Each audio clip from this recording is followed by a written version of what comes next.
আর এক পাগলাকে দাঁড় করাই দিয়েছে। ওই যে পাগলা একটা কুষ্টিয়ার এক পাগলা বলছে নবী মোহাম্মদ সাল্লাল্লাহু আলাইহি সাল্লামের তারা বার্তাবাহক সাংবাদিক ছিলেন, আর আপনারা সাংবাদিক, আপনাদের মর্যাদা একটু বেশি। জামাত ইসলাম আর কোন লোক পায়নি ওই পাগলাকে ছাড়া। এক গাঁজাখোর বক্তা বলছে নবী অর্থ সাংবাদিক। কোথায় পাইছে? আল্লাহ তার হাবিবের সামনে কথা বলার ক্ষেত্রে কি রকম শব্দ চয়ন করতে হয় এই জ্ঞান যার নাই, ওই রকম নরধম জাহান্নামের কীট ওয়াচ করার যোগ্যতা রাখে না। সম্প্রতি একজন আলেম রাসূল করিম সাল্লাল্লাহু আলাইহি সাল্লামকে সংবাদ বাহক বোঝাতে গিয়ে সাংবাদিকের সাথে তুলনা করেছেন, বিষয়টি কতটুকু যৌক্তিক বলে মনে করেন? প্রথম কথা হলো যে নবী করিম সাল্লাল্লাহু আলাইহি সাল্লাম আর এক পাগলাকে দাঁড় করাই দিয়েছে। ওই যে পাগলা একটা কুষ্টিয়ার এক পাগলা বলছে নবী মোহাম্মদ সাল্লাল্লাহু আলাইহি সাল্লামের তারা বার্তাবাহক সাংবাদিক ছিলেন, আর আপনারা সাংবাদিক, আপনাদের মর্যাদা একটু বেশি। জামাত ইসলাম আর কোন লোক পায়নি ওই পাগলাকে ছাড়া। কথা কি বুঝতে পারেননি? আপনি ইসলামী দল, ইসলামকে গোটাই নষ্ট করে ফেলেছেন আপনি। মাঝখানে আমাদের মিটিং হয়েছিল তাদের সাথে, অফিসে গেছিলেন। আমরা কিছু গঠনমূলক পরামর্শ দিয়েছিলাম এই পাগলাগুলোকে ছাড়ার জন্য। একবার বলে সালাতে আদায় করে মানুষ জান্নাতে যাবেন, কথা আমি পাইনি, পড়াইনি। ও কিবার পাবে?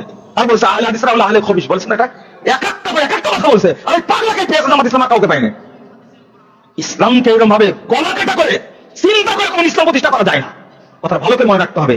এইগুলো আমরা নোংরা প্রচলিত এই বিভিন্ন রাজনীতির সাথে জড়িত না, কিন্তু ইসলাম সম্পর্কে কটূক্তি করলে এটা আমরা সহ্য করতে পারি না। এটা সহ্য হয় না। এটা বলবে কেন? এটা কেন? আর ভালো ভালো আলেম আছে না, তারা বলতে পারবেন না?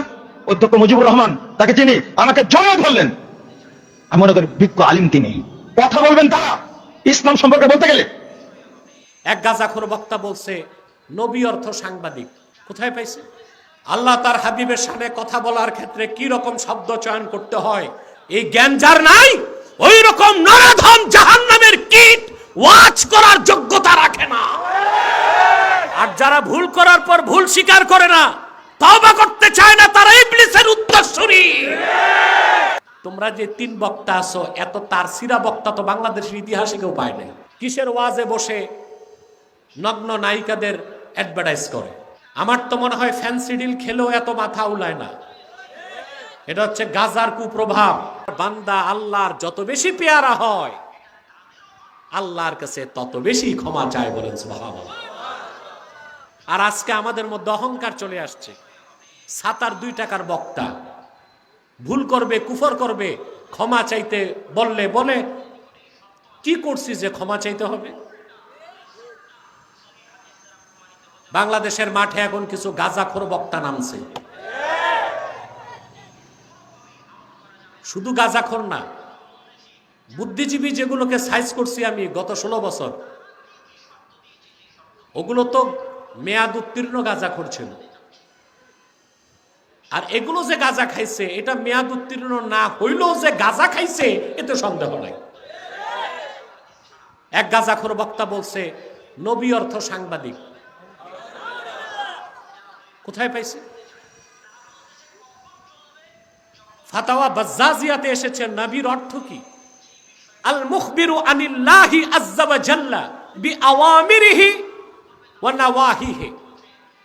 সুবহানাল্লাহ।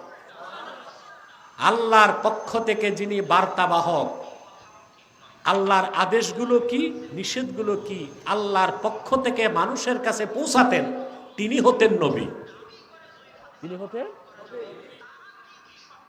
আর সাংবাদিক সত্য মিথ্যা উদ্ভট যা খুশি তাই বলে, আর তারা তো আল্লাহর পক্ষ থেকে না। তা আল্লাহর পক্ষ থেকে বার্তাবাহক যারা হতেন, তারা, তাদের নাম ছিল কি? তারা হতেন নবী। সেটা আর যারা সাংবাদিকতা করে সাংবাদিক, পার্থক্য কত? কথা বলেন। আকাশ ও জমিনের পার্থক্য। বক্তা তাই তো বুঝলো না। একজন আলেম রাসূল করিম সাল্লাল্লাহু আলাইহি সাল্লামকে সংবাদ বাহক বোঝাতে গিয়ে সাংবাদিকের সাথে তুলনা করেছেন, বিষয়টি কতটুকু যৌক্তিক বলে মনে করেন? প্রথম কথা হলো যে নবী করিম সাল্লাল্লাহু আলাইহি সাল্লামের শানে, আল্লাহর শানে, দিনের এ জাতীয় কোর ইস্যুগুলোতে কথা বলতে আমাদের অনেক ভেবেচিন্তে কথা বলতে হবে, অনেক দায়িত্বশীলতার পরিচয় দিতে হবে। আমি যদি মনে হয় যে অতিরিক্ত কথা বলার কারণে, অতিরিক্ত চাপ নেওয়ার কারণে আমার দ্বারায় ভুল হওয়ার সম্ভাবনা অনেক বেশি, তাহলে সেই চাপ কমাতে হবে। কারণ বিষয়টা অনেক স্পর্শকাতর। নবী করিম সাল্লাল্লাহু আলাইহি সাল্লামকে সাংবাদিক এটা কোনোভাবে বলা যায় না। তিনি সংবাদ ওহির বাহক ছিলেন, ওহির বার্তা পৌঁছে দিয়েছেন আমাদের কাছে। তিনি রাসূলুন আমিন, তিনি নবী আল উম্মি। তাকে আল্লাহ তাআলা যে সমস্ত উপাধিতে ভূষিত করেছেন, আমরা সেই উপাধিগুলো তাকে দেব। এর বাইরে আমরা নিজেরা কোনো উপাধি যদি দেই যে উপাধিটা তার শানকে ছোট করে, তাহলে সেটা তার শানের খেলাফ, তার শানের সাথে যায় না। মানুষ হিসাবে এরকম স্লিপ অফ টাং বা মানুষ হিসাবে এরকম বলার ভুল যদি আমাদের হয়, সাথে সাথে আমাদের সেটা স্বীকার করে ইস্তিগফার করা দরকার। আমাদের কেউই আমরা ভুলের ঊর্ধ্বে না, আমাদের সবারই কম বেশি ভুল হয়।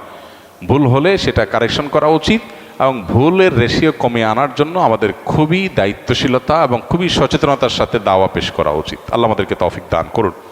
প্রচলিত অর্থে যারা সাংবাদিক, তাদের একটা ডেফিনিশন আছে।